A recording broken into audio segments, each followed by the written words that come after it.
бар жақсылық, бейбітшілік білімде, ұлы отанды ардақ тұтып жүріңдер. Біз, сыр ұландары, өзіміздің жігеріміз, олимпиадалық жеңістерімізбен, сапалы біліміміз арқылы Қазақстанның дамуына үлкен үлес қосамыз. Себебі біз ертеңгі күні еліміз үшін жақсы жетістіктерге жетеміз. Қазақстанның туын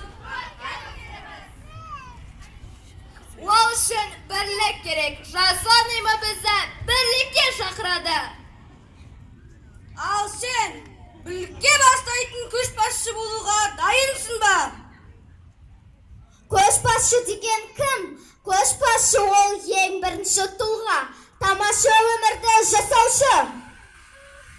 Көшбасшы әрдайым алда бақытты өмірге ұмтылады.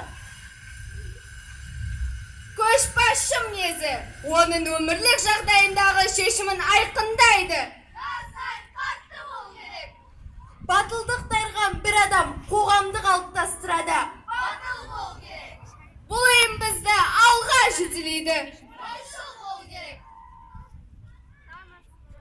Жаққан шамыңнан айналаңа жарық түсірсең, ештеңе азаймай.